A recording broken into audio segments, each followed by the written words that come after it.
Seasonal allergies affect millions of people every year, particularly during spring and summer months. Poor air quality in your home can seriously affect your family's health, and it's important to take steps in keeping outside pollutants where they belong, outside. Hi, this is Ariano with 1 Hour Air Conditioning and Heating, here today to share some simple tips that can help you gain control over the allergens in the air you breathe. Before performing any maintenance on your air conditioning system, make sure you shut off the power to the system at the main breaker and at the condenser disconnect box. There are key components to healthy air in your home.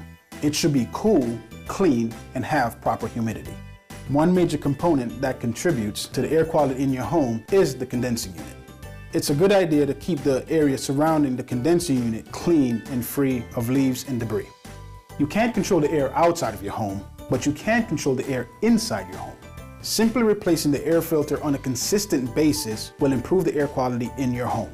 If you or any of your family members suffers from allergies, it's recommended that you change or clean your air filter every 30 to 45 days.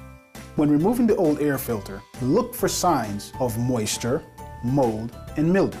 Use a flashlight to inspect hard-to-see areas. These particles are hard to remove and can get into your home's ductwork and then into your air. Contact your local 1 Hour professional if you see signs of mold or mildew damage. Next up, humidity. Humidity affects the way our bodies respond to a given temperature. In other words, at the same temperature, high humidity will generally make us feel warmer, and low humidity will make us feel cooler. A home should typically maintain 30 to 50% relative humidity. The most reliable do-it-yourself way to test your home's temperature and relative humidity is to use a temperature and humidity meter like a hydrometer or a psychrometer. In today's example, we will be using a hydrometer. You will want to follow manufacturer's instructions to calibrate your hydrometer before use. Follow these steps to measure the temperature and humidity in your home. If you suspect a low or high humidity problem in a certain area of your home, start with that room.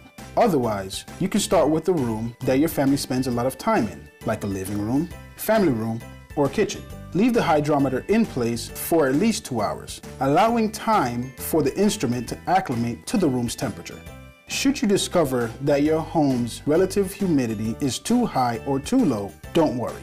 You have options to decrease or increase the humidity level in your home, such as a humidifier or dehumidifier. There are additional indoor air quality products worth exploring, such as electric air filters, programmable thermostats, humidifiers, dehumidifiers, UV lights, and more. Contact your local 1 Hour center. Your technician can recommend the right indoor air quality options to keep the air in your home clean.